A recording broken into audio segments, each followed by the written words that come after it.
Kevin Owens isn't happy. After Cody Rhodes retained the WWE Championship over Kevin Owens at Saturday night's main event, WWE on social media showed Kevin Owens attacking Cody Rhodes from behind after the show went off the air, planting him with a package pile driver. As he made his way back, Triple H could be seen confronting Kevin Owens, shoving him as Kevin Owens was led away by referees. Cody was stretchered out, similar to the recent angle where Randy Orton was stretchered out after Kevin Owens gave him a pile driver. The finish to Saturday's show had two referees being knocked down. Kevin Owens left the ring and introduced a steel chair.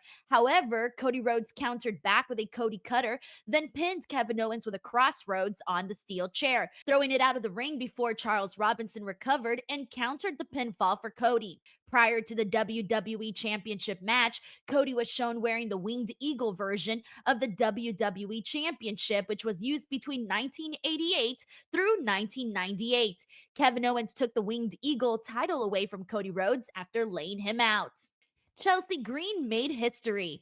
Chelsea defeated Michin at WWE's Saturday night's main event to become the first ever Women's United States champion. The finish had Michin dropkick Piper Niven off the apron. Chelsea, who was on the top turnbuckle, used a distraction to roll over Michin and connect with the unprettier for the win. AEW's Chris Jericho made a surprise appearance at GCW Heist in the Room 3 Saturday in Los Angeles, attacking both Matt Cardona and Effy.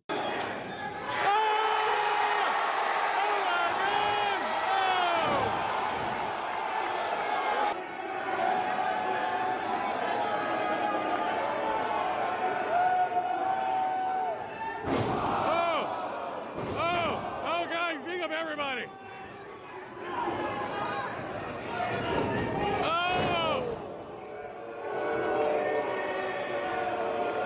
Effy was in the news 3 weeks ago after comments he made about Tony Khan and his father, Shad, on a podcast were then followed by Ricky Starks being pulled from several GCW dates. Starks was supposed to be on Saturday's card against Cardona, but was then replaced by Effy. Willie Mack, who occasionally still works for AEW and Ring of Honor, was also pulled from GCW appearances this past week. Both AEW and GCW will be running the Hammerstein Ballroom, as AEW and Ring of Honor are holding 3 shows there this upcoming weekend, while GCW will appear there on January 19th, something that also became a public issue there 3 weeks ago.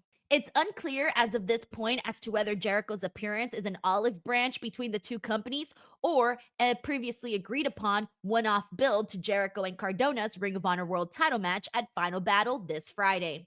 As reported earlier on Friday, Tessa Blanchard has returned to TNA Wrestling and didn't waste time in making her impact felt. The former TNA World Champion and Knockouts Champion appeared during Jordynne Grace's match with Rosemary on Friday's Final Resolution streaming special. The masked Blanchard attacked Jordynne Grace to give her the DQ win, eventually revealing herself to the crowd. Our Dave Meltzer reported in this week's Wrestling Observer newsletter that the belief is that she'll debut in Atlanta, do a quick program with Jordynne Grace, with Grace then leaving for WWE when her current contract expires. The 28-year-old has been in Mexico since the fall of 2023, working nearly solely with CMLL, who confirmed her leave on Friday. She worked with TNA when the company was known as Impact for 3 years, from 2018 through 2020, holding the company's top title for 165 days and the Knockouts title for 147 days. However, the world title reign started in January 2020 prior to the pandemic, and she only had one title defense, that being in February of the same year. TNA fired her in June 2020 and stripped her for not coming back to the US from Mexico to drop the title. Blanchard's previous TNA run was marred with controversy due to allegations of being a locker room bully and both spitting in La Rosa Negra's face and calling her a racial slur while they were in Japan together in 2017. Those allegations emerged after a social media post following her world title win, where she told her fellow women to try supporting one another, as cool things happen when they do. And now moving on to some AEW All-In highlights. AEW held an event in Dallas last weekend that included plenty of AEW stars. Take a look at the top highlights and most noteworthy moments from the event. There are a lot of people who have led to the success and the revolution that is All Elite Wrestling. First and foremost, the great wrestling fans here and around the world. the Elite, Chris Jericho, John Moxley, a lot of wrestlers who took a chance on us from the very beginning, from our very first show. And when we had our first ever event, it was the original Double or Nothing, we had a ticket on sale event. It generated a lot of buzz, it got a lot of people talking, and it's great to bring that kind of energy here for the fans in Arlington. These great fans who've turned out with us today, the great Texas wrestling fans, and all of the great fans all over the world. Pro wrestling has always been at the forefront of entertainment, whether it was the original broadcast television, cable, closed circuit, pay-per-view, VHS, DVD. Pro wrestling's always been there, and the future of wrestling and the future of entertainment is streaming, and pro wrestling is going to be at the forefront of that. AEW All In and all of the AEW TV shows are going to be live streaming going forward on Max. We've got a great home on TBS. We have a great home on TNT. Brought to the fans more than just wrestling. You've brought to the fans the event called StarCast. That's right, yes, sir. And StarCast was really created to support the original All In, Tony. Right. You know, we wanted to find a way to take that super show, but this dream and the idea and the ambitious goal of selling 10,000 tickets, Tony, at the time felt unfathomable. Who would have thought just a few years later it'd be the most ticketed event ever? Right. And now, All In is back in America. Right here in Arlington, and I'm proud to announce right here today, Tony, that All In is now a week. It is going to be a destination. StarCast is coming back to All In right here in Arlington. That's right. How about that, Tony? And that's right. And you are going to be able to meet many of the stars throughout the decades in pro wrestling. Some of your favorite stars currently, some of your favorite stars in the past, right? That's exactly right. It's all about nostalgia. This is about a celebration, a love letter for wrestling fans. A friend of mine once called it the Woodstock of wrestling. Something for everybody, multiple generations, the favorite Hall of Famers, the favorite legends, and the stars of the day. And also interactive experiences you can't do anywhere else, Tony. Exactly. So I am super excited, and I just wanted to make a little note. I'm not only the former, but I'm the soon-to-be again Women's World. There you go. I believe in myself. I never lost a championship, and I want an opportunity to be a champion again, so we can finish business the right way. Is that right, guys? Yeah. Is that right? And that's why we're gonna be here in All In, because we're gonna finish business the right way. Saturday, July 12th. Tickets are gonna be available. We are super excited. Me as part of the women's division, believe me, we are ecstatic that we're gonna bring this to the United States. And I'm ecstatic because it's gonna be here in Texas. And I'm pretty sure, I'm saying this, that I'm gonna be in All In next year. It's damn time that I'm gonna be here performing. I see you over there. Busted Open Nation, what's up? See? You, yes, you. They listen to us on the radio. They listen. Everybody knows about AEW. Everybody knows that we've been working super hard for the last 5 years, guys. And it's because of you that we have been able to do what we have. Because you believe in ourselves just as much as Tony Khan does. He believes in this crazy idea that a lot of people say that it wasn't going to be possible. And look at us now. Look at us now, here, Global Field Stadium, big show. What I wanted to make sure of is to put on a good show for you guys and just have an opportunity. I had to do a check with myself a couple years ago, and I said, how does my body feel? How does my body look? Can I go on more? And all those answers were, I feel great, I can go more, and I can do more. And Tony Khan gave me the opportunity to do more, so that's what I'm doing. I'm coming out here to try to have...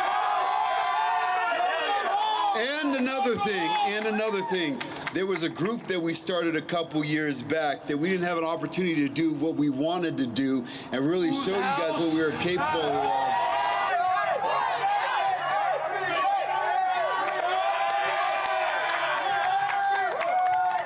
The history of All In, the first All In, I had the misfortunes of not being able to be there. Right.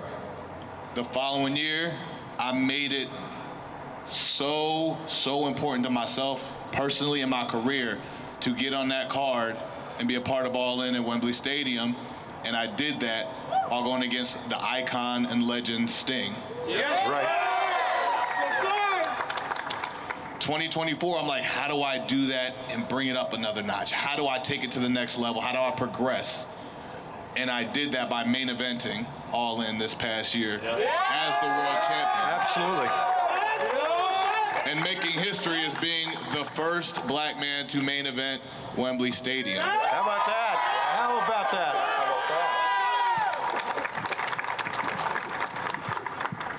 With that being said, there's a man, Stephen A. Smith, I'm quoting him by saying, "I'm not the American dream, I'm the American story." Damn right. I got to this progression not just by hoping and wishing and luck. I got it from hard work, consistency and perseverance, and believing in myself and not taking no for an answer. And every time I ran into a roadblock, when I got steered the wrong way, I figured it out and I got right back on track and I went harder than ever. So All In Texas, Saturday, July 12th, at Globe Life Field. All Elite Wrestling is going to do the same thing. We're going to get back on track, and we're going to push harder, and we're going to do better than we ever have, and we need your help to do that for us. Now, as for my participation at All In this year, I don't know what that looks like. I don't know if I'll be able to wrestle at that point. I don't know if I'll be able to wrestle again, to be quite honest. But there's one thing that I can tell you for certain: I will be here. Yes. There is nothing that you could do to make me miss All In at Global Life Field. I walked in, and like I said, I got chills.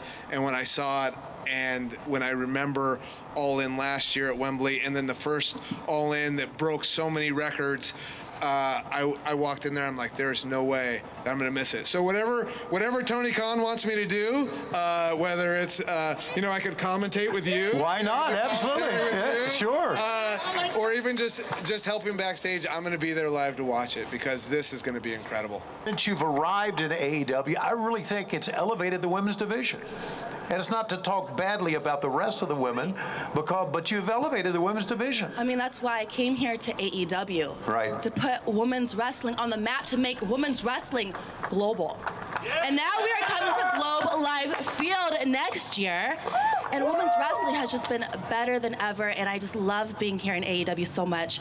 I feel like our women's division is one of the greatest women's division in the entire world. Very cool. And this event is so big, it is a destination for fans all over the world to come here. It's going to be not only an event on pay-per-view, but it's going to be an entire week of things for fans to do. So This is our big event. Let's go, guys. What we've done in 5 years. Yeah. It's very humbling to be here. I get emotional because I think of what AEW's given me. You know, the wrestling industry, when I first started, I think about what the wrestling industry kind of like represented. I saw a lot of, it can chew you up and spit you out and leave you with nothing.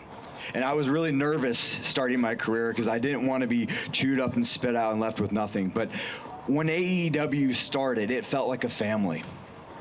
It felt like a place that could take someone like me and make something out of it. You know, a lot of people are very consumed with their public image, and they care so much about how they're perceived to the public, but inside they're dying. But the cool thing with AEW is I can look at myself in the mirror and know exactly who I'm looking at. This company gives me so much. They let me do what I want to do out there in the ring in front of all of you, and they let me do what I want to do in my personal life. I am climbing Mount Everest in April. And I'm going to take that AEW flag and I'm going to plant it on top of the goddamn world and remind everybody what AEW is capable of. And then when I climb down from that mountain,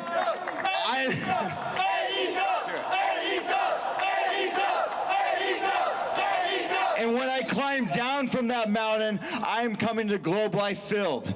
And as a whole, AEW as a family, we're going to remind the world exactly what this company is capable of. That's right! Because it doesn't happen with just us. It happens with every single one of you. We wouldn't be here today if it wasn't for you guys. So thank you for coming out. Thank you for continuing to show the love. Because I've always known from day one, you are world championship caliber. I knew from the very beginning, yeah, you had to come up some, and you've come up a ton in the last few years. But I knew that you would someday become the World Heavyweight Champion. Sometime in 2025, I am predicting this is the future AEW World Champion right here. And who knows, maybe you'll be a World Champion at Globe Life Stadium 2025 at All In. And you know, I've been known to, even though I'm retired now, show up. So the only thing that I can say, no more matches, but my eyes will be watching for sure. And as far as me coming here to All In next July, all I can say is the only thing for sure about Sting is nothing's for sure. That's right. That's a wrap for this episode. As always, thank you so much for watching, and we'll catch you on the next one. Just a quick note before this free video. If you click like and subscribe, I'd be very thankful.